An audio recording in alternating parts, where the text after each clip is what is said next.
क्या आप एक रचनात्मक व्यक्ति हैं जो हमेशा उस सही पल, उस जादुई विचार का इंतजार करते रहते हैं?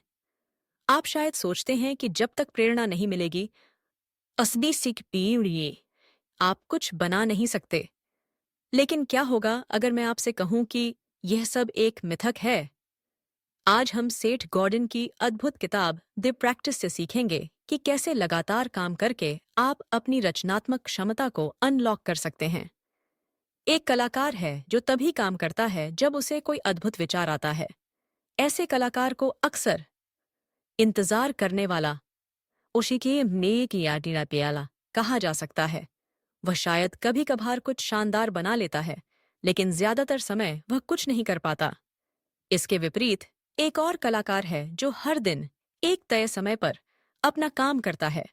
वह लगातार बनाता रहता है, चाहे काम छोटा हो या बड़ा, अच्छा हो या न हो। द प्रैक्टिस हमें इसी दूसरे कलाकार जैसा बनने के लिए प्रेरित करती है। मुख्य विचार 8। द प्रैक्टिस ही आउटपुट है। प्रक्रिया को महत्व दें। हम अक्सर सोचते हैं कि मूल्य केवल अंतिम परिणाम में होता है, लेकिन गॉर्डन कहते हैं असली मूल्य लगातार मैदान में उतरने और काम करने में है। आपका हर दिन का अभ्यास ही अपने आप में एक मूल्यवान परिणाम है। इसके विपरीत परफेक्शनिस्ट कलाकार होता है जो हर चीज को बिल्कुल सही बनाने के लिए तब तक कुछ शुरू ही नहीं करता जब तक उसे लगता है कि परिस्थितियां या उसका कौशल पूर्ण नहीं हो जाता। वह हमेशा एक आदर्श शुरुआत की तलाश में रहता है और नतीजतन शायद ही कभी कुछ कर पाता है। एक संगीतकार के लिए लक्ष्य सिर्फ एक बेहतरीन कॉन्सर्ट करना नहीं होता, बल्कि हर दिन घंटों रियाज करना, स्केल बजाना, अभ्यास करना और गाने लिखना ही उनकी असली यात्रा है। हर अभ्यास सत्र सिर्फ तैयारी नहीं, बल्कि कुछ रचने का एक छोटा सा कार्य है, अपने शिल्प के साथ जुड़ने का एक पल है। यही लगातार अभ्यास उनकी क्षमता, अनुशासन और उस गहरी समझ को विकसित करता है जो अंततः एक महान प्रदर्शन की ओर ले जाती है। मुख्य विचार 2। राइटर ब्लॉक और इम्पोस्टर सिंड्रोम से मुक्ति। क्या आपने कभी राइटर ब्लॉक महसूस किया है, जहां आप बस कुछ भी लिख नहीं पाते? या इम्पोस्टर सिंड्रोम महसूस किया है जहां आपको लगता है कि आप पर्याप्त अच्छे नहीं हैं? घोड़िन कहते हैं कि ये सब मिथक या बहाने हैं। ये कोई बाहरी ताकतें नहीं, बल्कि हमारे अपने डर या पूर्णता की चाहत से उपजे अवरोध हैं। इन पर काबू पाने का एकमात्र तरीका है ICCTSS, काम करना। इसके विपरीत असुरक्षित प्रतिभा ही होती है जो मानती है कि उसे जन्म से ही सब कुछ आना चाहिए और थोड़ी सी भी कमी महसूस होने पर वह खुद को ठगा हुआ महसूस करती है, जिससे काम शुरू ही नहीं हो पाता। जब एक लेखक खाली पन्ने को घूरता है और सोचता है कि उसे राइटर ब्लॉक हो गया है, तो गॉर्डन कहेंगे, बस कुछ भी लिखो, कुछ भी, भले ही वह अब भी अच्छा न लगे। शब्दों को नीचे उतारने का कार्य, चाहे वह कितना भी अधूरा क्यों न हो, इस रुकावट को तोड़ देता है। इसी तरह एक नया डिजाइनर खुद को असली डिजाइनर नहीं मानता। उपाय यह नहीं कि वह असली महसूस करने तक इंतजार करे, बल्कि उसे लगातार डिजाइन करते रहना चाहिए और अपने प्रोजेक्ट्स को बाहर भेजना चाहिए। लगातार अभ्यास क्षमता और आत्मविश्वास बढ़ाता है और धीरे धीरे इम्पोस्टर की भावना कम हो जाती है। मुख्य विचार 3। उदारता। अपने काम को दूसरों के लिए बनाना सच्ची कला और प्रभावी रचनात्मक कार्य उदारता के कार्य होते हैं। इनका उद्देश्य दूसरों की सेवा करना, उनसे जुड़ना और उन्हें लाभ पहुंचाना होता है। यह केवल आत्म अभिव्यक्ति के बारे में नहीं है, बल्कि एक विशिष्ट दर्शक वर्ग के लिए बदलाव लाने के बारे में है। इसके विपरीत आत्म केंद्रित कलाकार होता है जो केवल अपनी व्यक्तिगत संतुष्टि या अपनी कला के लिए काम करता है। अक्सर यह भूल जाता है कि उसके काम का दूसरों पर क्या प्रभाव पड़ सकता है। एक शेफ जो केवल अपने आनंद के लिए खाना बनाता है, वह स्वादिष्ट भोजन बना सकता है।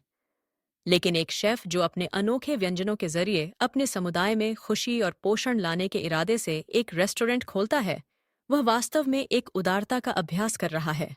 उसका खाना बनाना सेवा का कार्य है और उसे मिलने वाली प्रतिक्रिया उसे अपने दर्शकों के लिए अपने शिल्प को निखारने में मदद करती है। मुख्य विचार 4। रचनात्मकता को बढ़ावा देने के लिए बाधाओं को अपनाना। सीमाएं। अक्सर रास्ते की रुकावट नहीं होती, वे अक्सर वह उपजाऊ जमीन होती हैं जहां सच्ची रचनात्मकता पनपती है।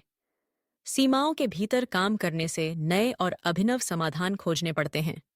इसके विपरीत असीमित चाहत वाला व्यक्ति होता है जो मानता है कि रचनात्मकता के लिए असीमित संसाधनों और पूरी स्वतंत्रता की जरूरत है।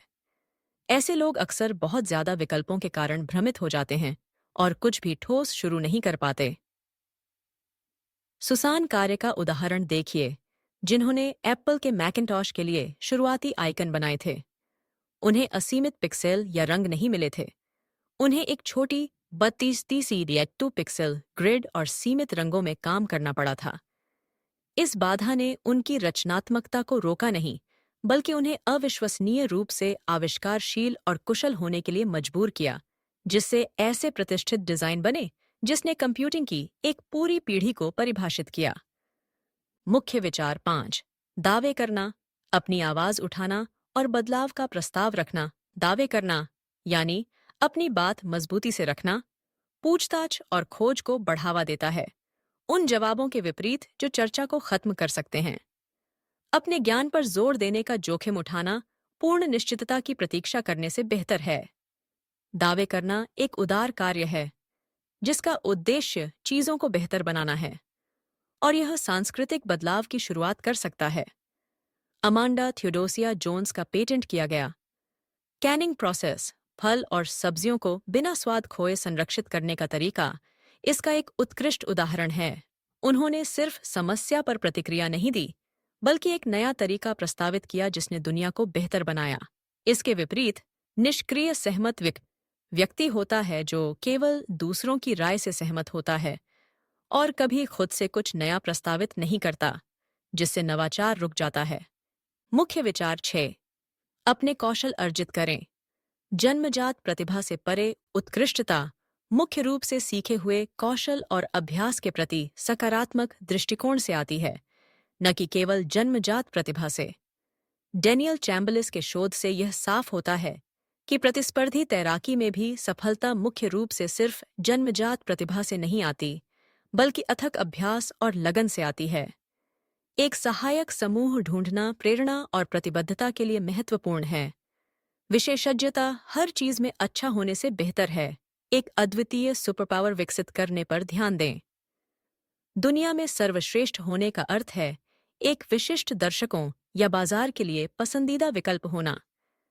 इसके विपरीत प्राकृतिक प्रतिभाशाली व्यक्ति होता है जो मानता है कि उसकी जन्मजात क्षमता ही काफी है और उसे लगातार प्रयास या सीखने की आवश्यकता नहीं है, जिससे वह अपनी पूरी क्षमता तक नहीं पहुंच पाता। मुख्य विचार 7। शिपिंग, अपने काम को साझा करने का साहस। यह अभ्यास तब तक पूरा नहीं होता जब तक आप अपने काम को शिप नहीं करते, यानी आप उसे दूसरों को देखने, अनुभव करने और प्रतिक्रिया देने के लिए दुनिया में नहीं डालते। इसमें साहस लगता है क्योंकि यह आपको आलोचना और प्रतिक्रिया के लिए उजागर करता है। इसके विपरीत छिपा हुआ निर्माता वह एक उपमा वह होता है जो बेहतरीन काम तो करता है, लेकिन पूर्णता के डर या आलोचना के भय से उसे कभी दुनिया के सामने नहीं लाता। उसका काम उसके ही पास बंद रह जाता है और उसका प्रभाव शून्य रहता है। एक फोटोग्राफर सैकड़ों अविश्वसनीय तस्वीरें ले सकता है, लेकिन अगर वह उन्हें कभी साझा नहीं करता, कभी उन्हें किसी पोर्टफोलियो में नहीं डालता, कभी उन्हें ऑनलाइन पोस्ट नहीं करता, या कभी उन्हें प्रदर्शित नहीं करता, तो उसका अभ्यास केवल एक निजी शौक ही बना रहता है। शिपिंग अपूर्णता के डर पर काबू पाने और अपने काम को दुनिया के सामने लाने का कार्य है, जिससे उसे प्रभाव डालने और नए अवसर खोलने की अनुमति मिलती है। सारांश। मुख्य बातें जो आपको याद रखनी हैं, प्रक्रिया ही आउटपुट है। अंतिम परिणाम से ज्यादा लगातार काम करते रहना ही सबसे महत्वपूर्ण है। डर को चुनौती दें। राइटर ब्लॉक और इम्पोस्टर सिंड्रोम जैसे बहाने छोड़कर काम में जुट जाएं। उदारता से बनाएं, अपना काम दूसरों की मदद करने और उन्हें जोड़ने के उद्देश्य से करें। बाधाओं को गले लगाएं, सीमाएं और चुनौतियां अक्सर रचनात्मकता को बढ़ावा देती हैं। दावे करें, अपनी बात रखें और दुनिया को बेहतर बनाने के लिए नए विचार प्रस्तुत करें। कौशल अर्जित करें। सफलता जन्मजात प्रतिभा से नहीं, बल्कि लगातार अभ्यास और मेहनत से आती है। अगर आपको यह जानकारी पसंद आई और आप अपनी रचनात्मकता को निखारने के ऐसे ही और तरीके सीखना चाहते हैं, तो इस चैनल को सब्सक्राइब करना न भूलें। और हाँ, बगल में घंटी वाला आइकन भी दबा दें, ताकि आप हमारे आने वाले किए आए किसी भी वीडियो को मिस न करें। जुड़े रहें और अपनी प्रैक्टिस को जारी रखें। वो निरुपासी आपके पिछी यामी से